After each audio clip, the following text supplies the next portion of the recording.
പുസ്തകത്തേക്കാൾ അറിവ് നൽകുന്ന സർവകലാശാലയാണ് പ്രകൃതി എന്ന ഉദ്ബോധനമാണ് ഈ കവിതയുടെ പ്രമേയം. പുസ്തകം ദൂരത്തെറിഞ്ഞെൻ്റെ കൂട്ടർ ഈ പുത്തിലഞ്ഞിച്ചോട്ടിലൊന്നിച്ചിരിക്കുവിൻ. വിജ്ഞാന ജിജ്ഞാസയേറുന്ന നിങ്ങൾ ഈ വിശ്വത്തെ വീക്ഷിച്ചു സംതൃപ്തി നേടുവിൻ. പുല്ലാണു പുസ്തകജ്ഞാനം, പുല്ലാണു പുസ്തകജ്ഞാനം. പുലരിതൻ പുല്ലാം കുഴൽ വിളി വന്നു പുണരവേ. തോൽക്കുകിലെന്തു പരീക്ഷയിൽ, തോൽക്കുകിലെന്തു പരീക്ഷയിൽ. തെല്ലുമേ തോൽക്കൊലാ സൗഭഗാസ്വാദനത്തിങ്കൽ നാം.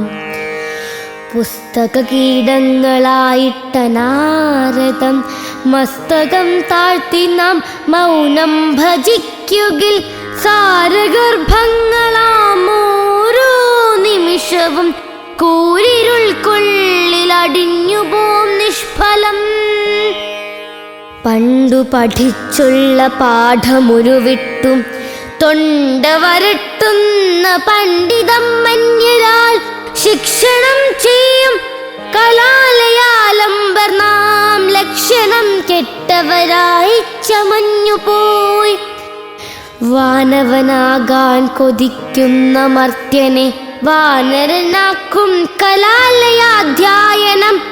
നീ താനു ലജ്ജം തുടങ്ങുന്നതേതൊരു പാതാളമെത്തുവാനയ്യോ ഭയങ്കരം.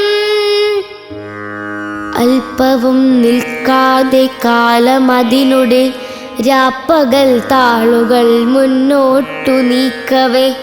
മർത്യനറിയേണ്ട പാഠങ്ങൾ എത്രയോ വ്യർത്ഥമായി മാഞ്ഞു മറയുന്നു നിത്യവും.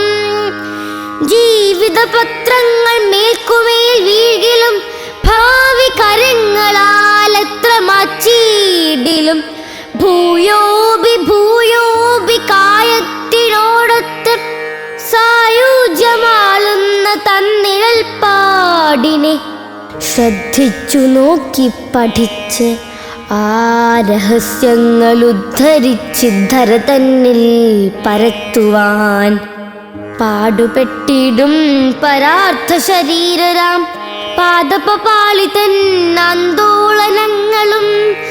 വ്യാകരണത്തിൻ ഇരുമ്പഴിക്കൂടുവിട്ടാകാശമെങ്ങും ചരിക്കും കിളികൾ തൻ സ്വാതന്ത്ര്യ സംശുദ്ധ ഗാനമകരന്ത പൂതകല്ലോലിനി തന്റെ വിശുദ്ധിയും.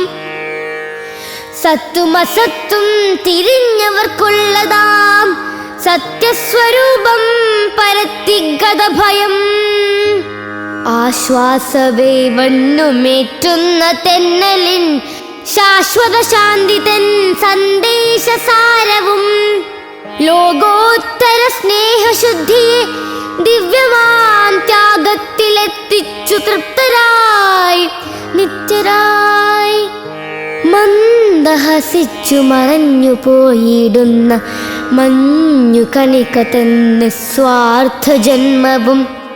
കണ്ടു പഠിക്കുവിൻ കേട്ടു പഠിക്കുവിൻ, കണ്ഠം തുറന്നു കൊണ്ടുച്ചരിച്ചിടുവിൻ. കണ്ടു പഠിക്കുവിൻ കേട്ടു പഠിക്കുവിൻ, കണ്ഠം തുറന്നു കൊണ്ട്